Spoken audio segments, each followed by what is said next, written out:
네, 여러분 반갑습니다. 오늘 올라오시는데 마음이 어떠셨어요? 기쁘게 오셨습니까? 아니면 끌려 올라오는 마음으로 오셨습니까? 아마 하나님을 사모하는 마음으로 또 기쁜 마음으로 오셨으리라고 생각을 합니다. 또 그러한 마음에 또 하나님께서 응답해 주시고 또 오늘 귀한 은혜 주실 줄을 믿습니다. 지난주 주일은 교회력상 삼위일체 주일이었습니다. 삼위일체 아시죠? 그쵸? 성부, 성자, 성령, 삼위일체를 기리는 주일이었습니다. 서방교회는 이 성령 강림절 바로 그 다음 주 주일을 삼위일체 주일로 지킵니다. 교회사에서 보면 이 삼위일체 주일을 또는 삼위일체 축일을 지킨 것은 그렇게 한 중세 때부터 이렇게 시작이 되어서 한 천년 정도 이렇게 되었습니다. 역사를 보면 이제 프랑스에 있는 클리니 수도원에서 1030년에 이 삼일체 주의를 지키기 시작했고, 그리고 또 거기에서 이제 개혁 수도회로 나간 이 시토의 수도원이 1271년에 삼일체 주의를 도입해서 지키기 시작했다라고 기록이 되어 있습니다. 그리고 시기는 성령 강림주일 바로 그 다음 주일에 이 삼일체 축일로 정해서 지키기도 했고, 그리고 또는 이제 대림절 전주일을 또 이 삼일체 주일로 지키기도 했다고 합니다. 그러다가 마침내 1334년에 교황 요한 22세가 성령 강림절 다음 주일을 삼위일체 축일로 정해서 이제 지키도록 해서 서방교회 곧 우리 개신교와 가톨릭에서는 삼위일체 주일을 이제 성령 강림절 그 다음 주일에 지키고 있습니다. 그것은 아마도 이제 오순절에 성령님께서 강림하심으로 말미암아서 이제는 삼위일체의 비밀이 분명하게 나타났다라고 그렇게 생각되어지기 때문에 그런 것이 아닌가 생각이 되어집니다. 그런데 교회력에서 이 삼위일체주일은 그렇게 많이 강조가 되는 것은 아닙니다. 특별히 우리 개신교 전통에서는 더 그렇죠. 그리고 저희 영락교회에서도 이 교회 달력에는 이 삼위일체주일이 표시가 되어 있는데 그것을 이제 따로 이제 지키지는 않습니다. 그것은 이 삼위일체주일은 이제 가톨릭의 표현에 따르면 이념축일이라고 해서 대림절, 주현절, 부활절 이런 것들은 예수님의 생애에 기반을 해서 이제 지키는 절기잖아요. 그리고 성령 강림절은 이제 성경에 기록된 어떤 역사적인 사건을 기반으로 해서 지키는 건데, 이 삼위일체주일은 신학적인 고백이 담긴 그런 주일이기 때문에, 그래서 이 가톨릭에서는 이념축일, 이거 말고도 또 몇 가지가 더 있습니다. 그래서 이 이념축일이라고 해서 그렇게 아주 이렇게 아주 엄격하게 철저하게 크게 그렇게 지키고 하지는 않습니다. 또한 우리는 매주 드리는 기도를 통해서 사실상 삼위일체 하나님을 고백하고 있기 때문입니다. 여러분 잘 아시듯이 우리의 기도에는 삼위일체 하나님이 모두 다 관여를 하십니다. 어떻게 관여하시죠? 먼저 우리의 기도의 대상은 누구십니까? 하나님 아버지 성부 하나님이세요. 그렇죠? 그리고 기도를 드릴 때는 누구를 통하여 기도합니까? 예수님의 이름으로. 그래서 성자 예수님. 그럼 성령님은 어디에 계시죠? 성령님은 우리의 기도를 도우시는 분으로 그렇게 우리가 잘 알고 있습니다. 그래서 특히 오늘 본문에 보면 성령 안에서 기도하고 라고 그렇게 했잖아요. 그리고 비슷하게 유다서 1장 20절을 보면 성령으로 기도하며 라고 되어 있습니다. 이런 표현들, 성령 안에서 기도하고 성령으로 기도하는 것은 성령과 기도의 관계를 잘 보여줍니다. 그래서 우리는 기도할 때에 성령님의 도우심으로 기도해야 한다라는 것을 잘 알고 있습니다. 그래서 우리가 저희 여기 영락수련원에서 말씀 묵상 기도를 할 때는 처음에 성령님 이 기도의 시간을 인도해 주십시오라고 그렇게 간구를 합니다. 그렇다면 여러분 과연 성령 안에서 기도한다, 또는 성령으로 기도한다라는 것은 구체적으로 무엇을 말하는 것일까요? 가장 먼저 생각나는 것은 뭐가 있을까요? 성령으로 기도하면 방언을 말하는 것일까? 이렇게 생각이 드실 수도 있을 것 같습니다. 방언은 이제 영의 언어라고 하니까, 그래서 방언으로 기도하는 것이 성령으로 기도하는 것일까라고 할 수가 있는데요. 그것이 맞습니다. 하지만은 그것이 다가 아니지요. 방언으로 기도하는 것만 성령 안에서 기도하는 것이 아니라 성령 안에서 기도한다는 것은 보다 훨씬 폭넓은 의미를 가지고 있는 그런 개념입니다. 이렇게 그 성령으로 기도한다는 것은 사실 우리가 읽는 이 신약 성서의 배경이 되는 그리스 로마 종교에서는 나타나지 않는 그런 특징입니다. 그리스 로마 종교의 남아있는 그 제2의 기도문들을 살펴보면, 여기에서는 기도자가 신의 영에 감동이 되어서 또는 신의 영의 도움을 받아서 기도한다, 이런 개념은 잘 보이지가 않습니다. 그리스 로마 종교의 제2에서 기도의 효능은 어떤 영적인 존재의 감동이나 도움보다는 기도의 말, 기도의 언어, 기도문 그 자체에 있습니다. 여러분, 고대 그리스 로마에서 수사학이 많이 발달했죠. 그리고 사람들은 수사학을 많이 공부하였고, 출세하려고 하면 이 수사학을 잘 배워서 잘 사용할 줄 알아야 했습니다. 이 수사학이라는 것이 말이나 글을 어떻게 하면 아름답게 효과적으로 쓸 수 있는가에 대해서 연구하고 배우는 것이 바로 수사학입니다. 다시 말해서 이 그리스 로마 시대 때 중요한 것은 말을 잘하는 것 또는 글을 잘 쓰는 것이 중요했다는 것이죠. 그래서 이 기도에서도 마찬가지로 그리스 로마 종교에서의 기도는 가장 적합한 말로, 가장 효과적인 말로 신을 설득할 수 있는 전문가가 필요했는데요. 그 전문가가 바로 그리스 로마 종교의 제사장이었습니다. 또는 사제였습니다. 오늘날의 용어로 말하면 협상 전문가라고도 할 수가 있을 것 같아요. 그러니까 그리스 로마 종교에는 다신교니까 신들이 굉장히 많잖아요. 그렇죠? 그런 그리스 로마 신화를 읽어보면 올림푸스 산 꼭대기나 이런 데 보면 많은 신들이 살고 있는데, 신들이 우리 기독교에서처럼 좋으신 하나님이 아니세요. 인간들의 모습을 그대로 가지고 있어서 심술 굽고 질투하고 경쟁하고 그런 모습들이 그대로 나와 있습니다. 그렇기 때문에 그러한 신들을 잘 구슬려서 설득할 수 있는 협상 전문가가 필요했던 것이죠. 그 수많은 신들 중에서 내가 원하는 신이 무엇인가? 예를 들면 바다를 항해할 때는 누구에게 기도를 해야 될까요? 바다의 신 포세이돈에게 기도를 하고, 그리고 목축을 할 때는 그 목축의 신에게 기도를 하고 이렇게 해야겠죠. 그렇게 해서 그런 신들에 대한 정보를 잘 알고 있고 신들을 효과적으로 잘 구슬려서 설득해서 기도하는 사람이 원하는 것을 얻어낼 수 있도록 하는 협상 전문가, 말을 잘하는 사람이 제사장이었던 것이죠. 심지어 이들은 그래서 그 기도를 할 때에 주문을 사용하기로 했습니다. 비밀이 담겨져 있는. 그래서 이게 그 의미론적으로는 무슨 말인지 알 수 없지만은 그 글자 그 자체에 어떤 신비한 그런 비밀스러운 어떤 그 주문이 담겨져 있어서 그것을 통하여서 신들을 이제 설득할 수 있다라고 그렇게 믿어서 그렇게 주문을 사용했던 기록도 남겨져 있었습니다. 이처럼 그리스 로마 종교의 기도에서 중요한 것은 어떤 영적인 감동이나 도움이 아니라 기도의 말, 기도의 언어 그 자체였습니다. 그러나 성경에서의 기도는 다릅니다. 그렇죠? 성경에 기록된 기도는 주문이 아니죠. 그렇죠? 특별히 우리가 잘 아는 주기도문은 중간에 기도를 빼면 주문이 되는데요. 주기도문은 주문이 아닙니다. 성경에서의 기도는 사실 말 그 자체가 중요한 것은 결코 아닙니다.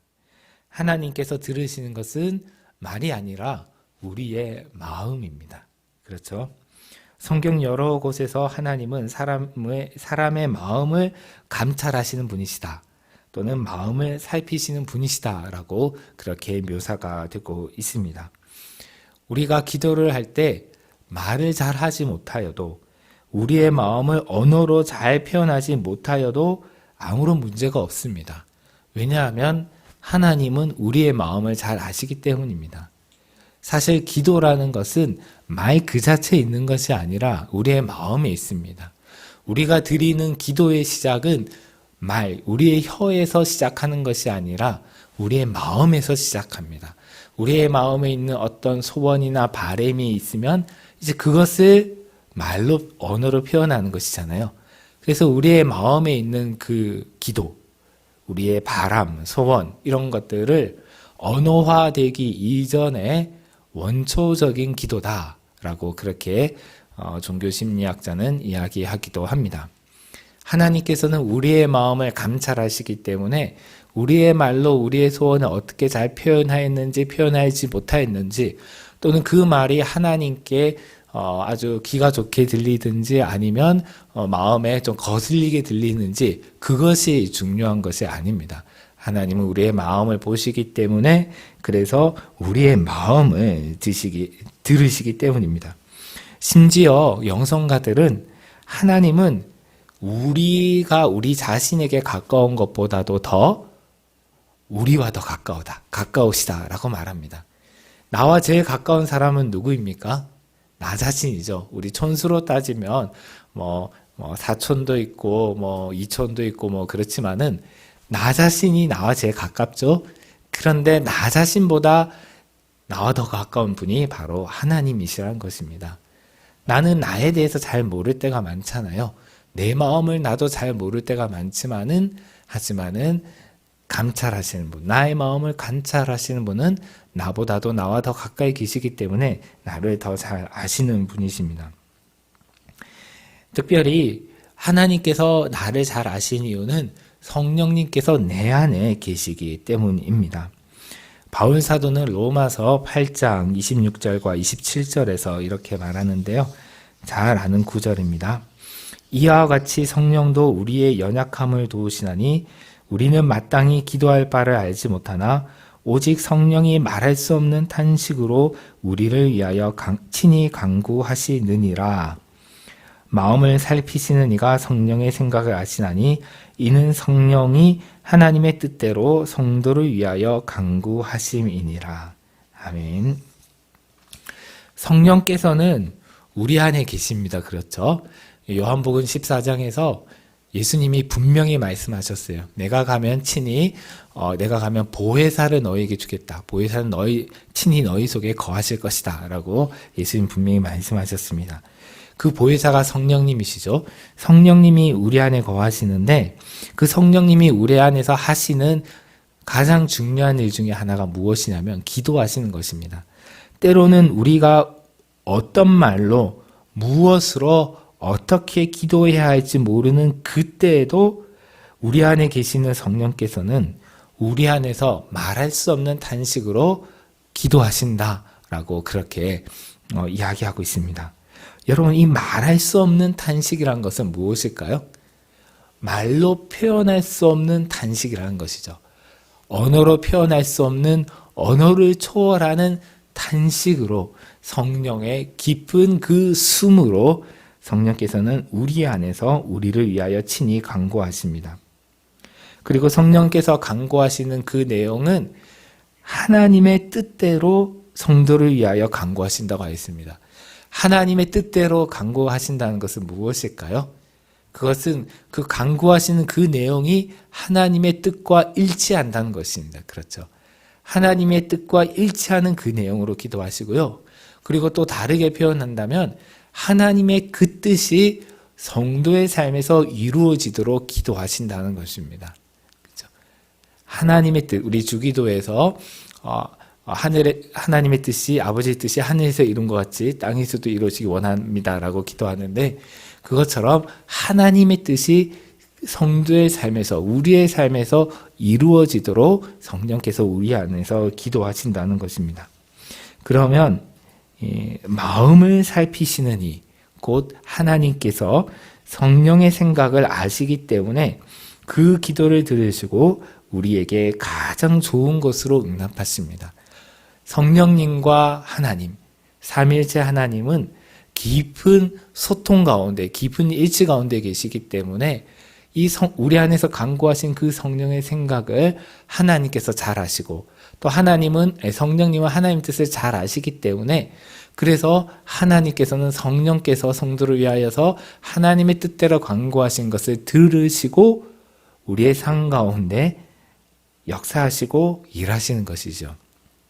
여기에 바로 이어지는 구절 로마서 8장 28절에서 우리가 알거니와 하나님을 사랑하는 자 곧 그의 뜻대로 부르심을 입은 자들에게는 모든 것이 합력하여 선을 이루느니라 라고 바울이 자신 있게 말하는 이유가 여기에 있습니다.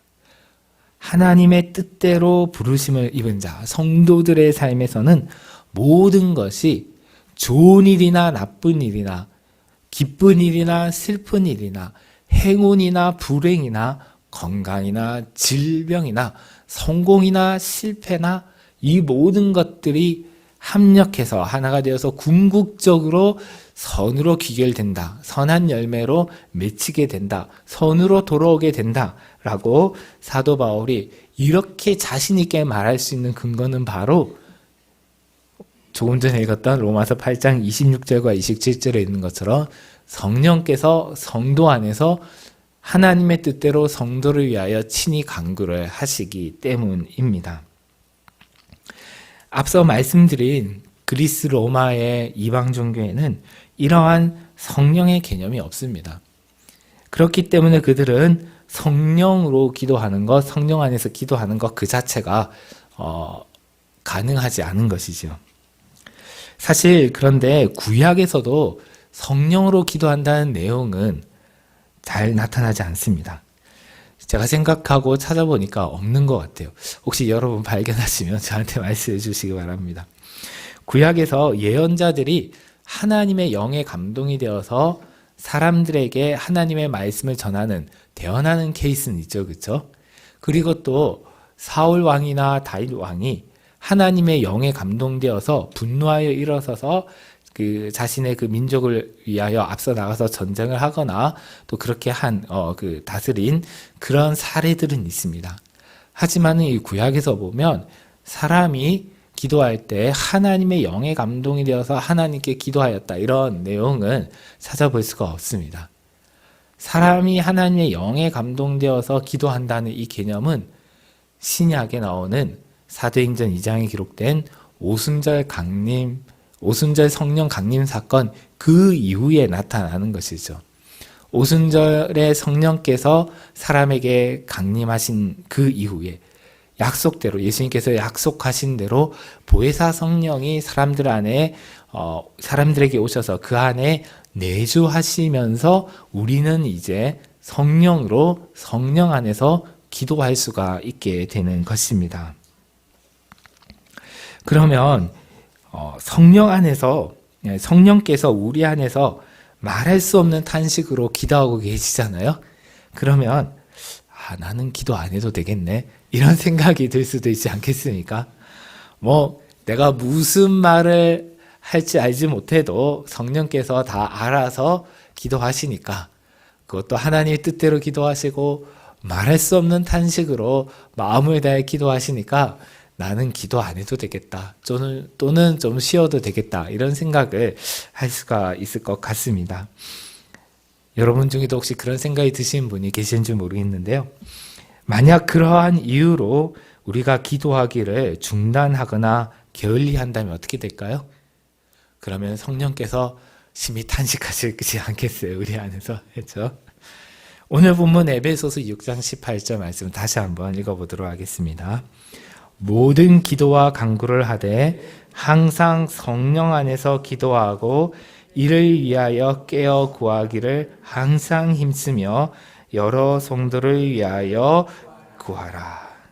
아멘. 여기에 기도와 간구 또는 구하라 이런 단어들이 여러 번 나옵니다. 그렇죠? 여기에서 바울 사도는 이 에베소서를 받는 에베소의 성도들에게 모든 기도와 간구를 하라고 했습니다. 모든 기도와 간구는 도대체 무엇을 말하는 것일까요?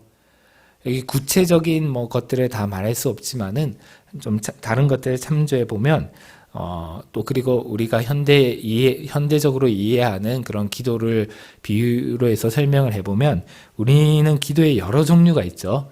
먼저 감사의 기도가 있습니다. 그렇죠? 하나님께 드린 감사의 기도. 그리고 감사의 기도와 결부되어서 자주 나타나는 것은 하나님을 높이는 찬양의 기도가 있습니다. 찬양. 그리고 우리가 죄를 지으면 회개하죠. 그렇죠?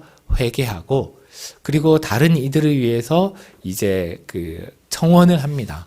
이런 것을 이제 여기 간구로 표현한 것 같아요. 간구라는 것은 이 청원 기도를 말하는 것이 분명해 보입니다. 나머지 모든 기도라는 것은 말씀드린 감사나 찬양이나 회개나 기타 그런 다른 기도들을 말하는 것 같아요. 그래서 여기에서 보면 바울 사도는 에베소의 성도들에게 모든 기도와 간구를 하라라고 말합니다. 기도를 성령님께 맡기고 쉬거나 중단하는 것이 아니라 할 수 있는 모든 기도들을 다 하라라고 말합니다. 그리고 모든 기도와 간구를 하되 깨어서 구하기를 항상 힘쓰라라고 말합니다. 깨어서 구하기를 깨어 있으라. 이거 원문을 보면요. 깨어 있으라. 그리고 구하기를 항상 힘쓰라. 이 두 가지가 이렇게 연결이 되어 있는데요. 깨어 있으라. 그리고 구하기를 항상 힘쓰라고 권면합니다. 이것을 공동번역 개정판에서는 늘 깨어서 꾸준히 기도하라라고 그렇게 번역을 하고 있습니다. 이처럼 성경 어디에서도 성령께서 너희 안에 계시니까 너희는 성령님만 믿고 기도를 좀 덜 해도 된다. 또는 쉬어도 된다. 라고 그렇게 말하지 않습니다. 오히려 그 반대로 항상 깨어서 성령 안에서 기도하기를 힘쓰라라고 말합니다. 여러분 잘 아시듯이 사도 바울은 데살로니가 전서 5장 17절에서 뭐라고 말했습니까? 쉬지 말고 기도하라. 쉬지 말고 기도하라고 말했어요. 그리고요, 2절을 지나가면 이어서 5장 19절에서 이렇게 말했는데요. 성령을 소멸하지 말며 라고 했습니다. 그래서 이것을 연결해서 해석을 해본다면 만약 우리가 기도하기를 결리한다면 기도하기를 중단한다면 그것은 우리 안에 있는 성령을 소멸하는 일이 될 것입니다. 여러분 오순절 성령 강림 사건 때 성도들이 무엇을 했는지 기억하십니까? 예수님께서 승천하신 이후에 사도들이 그 다락방에 모여서 무엇을 했습니까? 기도하기에 힘썼다고 그랬어요. 그들이 기도하기에 힘쓸 때 성령께서 임하셨다고 했습니다. 그리고 또 사도행전 8장에 보면 사도들이 성령 받기를 기도함에 성령이 임하였다고 했어요. 그래서 성령님은 우리가 기도할 때에 우리에게 오시는 것이 확실합니다. 그렇죠?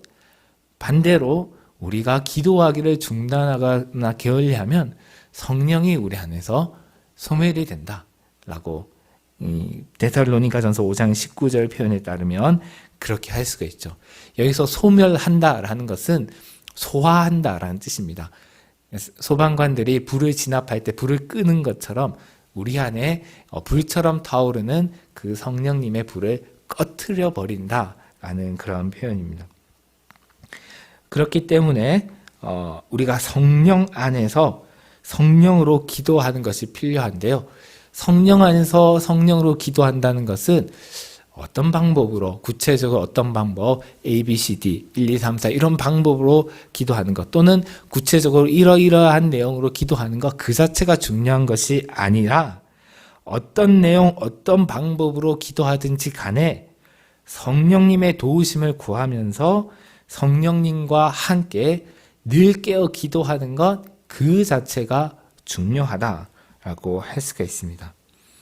무엇을 구하든지 성령 안에서 기도하는 것 그것이 중요한 것이죠. 어떻게 기도해야 할지 모르겠어요. 또는 어떻게 기도하는 것이 바른 것인지 모르겠어요.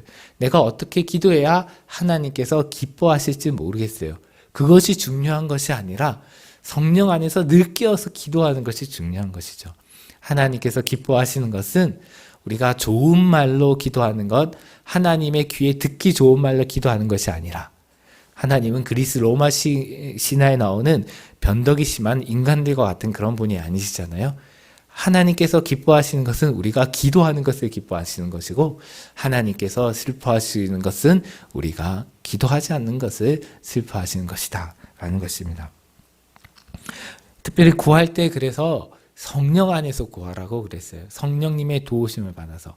성령 안에서 구하라고 하는 것은 안전장치입니다. 우리가 드리는 이 기도가 헛된 것을 구하지 않도록, 우리가 드리는 이 기도가 하나님의 뜻과 다른 것을 구하지 않도록 성령 안에서 기도하라라는 것이죠. 그리고 기도할 때 보면 오늘 본문 에베소서 5장 19절, 6장 19절, 그렇죠? 18장 5장 18절 마지막에 보면 여러 성도를 위하여 구하라라고 하고, 그리고 또 19절에는 또 나를 위하여 구하라라고 했는데, 이 말을 종합해 보면 모든 기도와 간구를 하되 특별히 다른 성도들을 위하여 기도하라는 것입니다. 우리가 흔히 말하는 중보의 기도를 하라는 것이에요. 성도들을 위하여, 연약한 이들, 시험 가운데 있는 이들을 위하여 기도하고, 그리고 또한 사도 바울과 같이 복음을 전하는 사역자들을 위해서, 주님을 위해 일하는 이들을 위하여서 기도하라라는 것입니다. 그런데 우리가 이 에베소서 6장 18절에 나오는 이 기도에 대한 이 가르침, 성령 안에서 기도하라는 이 가르침을 조금 더 폭넓게 이해를 해볼 필요가 있습니다. 그것은 이 가르침이 우리가 흔히 말하는 전신갑주, 믿음의 전신갑주에 대한 가르침의 제일 뒤에 나온다는 점입니다. 6장 10절을 한번 보시겠어요? 6장 10절과 11절 함께 읽어보겠습니다. 끝으로 너희가 주 안에서와 그 힘의 능력으로 강건하여지고 마귀의 관계를 능히 대적하기 위하여 하나님의 전신갑주를 입으라. 네. 그래서 너희가 첫 번째 강건해져서, 그 다음에 마귀의 관계를 능히 대적하기 위해서, 마귀와의 싸움 가운데서 지지 않고 승리하기 위해서 하나님의 전신갑주를 입으라 라고 말하면서, 그 유명한 그 전신갑주의 이야기가 여기 12절 이하에서부터 17절까지 나옵니다. 그렇죠? 17절까지 나옵니다. 여러분 잘 아시는 것처럼 진리의 띠, 평안의 복음의 신, 그리고 또한 믿음의 방패, 구원의 투구, 성령의 검, 곧 하나님의 말씀, 이렇게 쭉 나옵니다. 이 전신갑주에 대한 목록이 쭉 나온 그 다음에 나온 것이 무엇이냐? 바로 오늘 본문 18절에 있는 모든 기도와 간구를 하라는 것입니다. 군인이 이렇게 무장은 완벽하게 했는데 그냥 그것을 가지고 가만히 서 있으면 할 수 있는 게 별로 없잖아요. 그렇죠? 계속해서 훈련을 해야 되고 실제적으로 전투에 임해야 되는데요. 그것을 할 수 있는 실제적인 훈련과 그리고 전투에 임하는 그 방법이 바로 기도라는 것이죠. 그렇죠? 그래서 여기에 보면 우리가 만약에 기도를 하지 않는다고 하면 우리는 이런 마귀와의 전쟁에서, 악한 영과의 전쟁에서 우리는 훈련이 부족한 군사들처럼 장비는 다 갖추었으나 훈련이 부족한 군사가 되어서 그냥 패하거나 도망하고 말, 그런 운명에 처하게 될 수도 있습니다. 그렇기 때문에 우리는 이 기도에 더욱 힘을 써야 되는 것이죠. 우리가 잘 아는 베드로 사도도 그렇게 이야기했습니다. 마귀의 관계를 그 마귀가 그 우는 사자처럼 삼킬 자를 두루 찾아 울면서 다니기 때문에 너희는 깨어서 기도하라라고 이제 베드로전서에서 그렇게 권면을 하고 있는데요. 우리가 이렇게 영적인 전쟁 가운데서 승리하기 위해서 우리는 항상 모든 기도와 간구를 하고 성도들을 위해서 기도할 필요가 있습니다. 그런데 영적 전쟁이라고 하면 잘 안 보이잖아요. 그렇죠?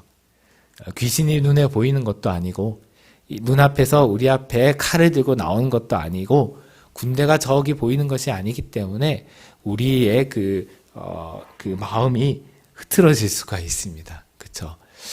귀신은 별로 안 보이는 것 같은데 라고 생각하면 이 적이 보이지 않기 때문에 이 영적 전쟁을 위한 그런 기도에 힘을 쓸 동기가 부족해질 수도 있습니다. 그런데 이 마귀의 관계라고 했는데요. 이 사탄의 유혹과 그리고 공격은 영적인 것일 뿐만이 아니라 또한 정신적인 것이기도 합니다. 그래서 오늘날에는 이 사탄의 공격이 우리에게 다양한 방식으로 오는데 그냥 눈에 보이는 어떤 영적인 현상뿐만이 아니라 우리의 마음에 오는 어떤 두려움이라든지 부정적인 생각이라든지 우울함이라든지 이런 심리적인 문제들 또한 그런 어떤 영적인 문제의 그 연장선에서 그렇게 보기도 합니다. 그래서 사탄이 그런 생각들을 악한 영들이 우리에게 던져주는 것이죠. 그렇죠? 던져주는 것을 우리가 그것을 받아서 마음에 간직해서 묵상하고 그리고 그것을 휘둘리게 된다면 우리는 그런 이 악한 영들과의 전쟁에서 패하고 넘어지고 말게 되는 것입니다. 그렇기 때문에 우리가 더욱더 이 성령 안에서 성령으로 기도할 필요가 있는 것은 우리의 마음이 그렇게 흔들리고 휘둘리지 않기 위해서 우리는 더욱더 기도를 해야 되는 것이죠. 단지 영적인 존재가 눈에 보이지 않기 때문만이 아니라 우리가 살아가는 이 세상에서 우리의 마음을 뒤흔드는 많은 사건들 또는 많은 말들을 우리가 살아가면서 접하고 듣고 있기 때문에 거기에서 우리가 흔들리지 않고 우리가 더욱더 믿음으로 서서 그리스도인으로 살아가기 위해서 우리는 날마다 성령 안에서 모든 기도와 간구를 드릴 필요가 있는 것입니다. 그렇게 우리가 성령 안에서 그리고 성령으로 기도할 때에 하나님께서 우리의 삶 가운데 주시는 그 승리가 그리고 그 승리의 기쁨이 가득할 것입니다.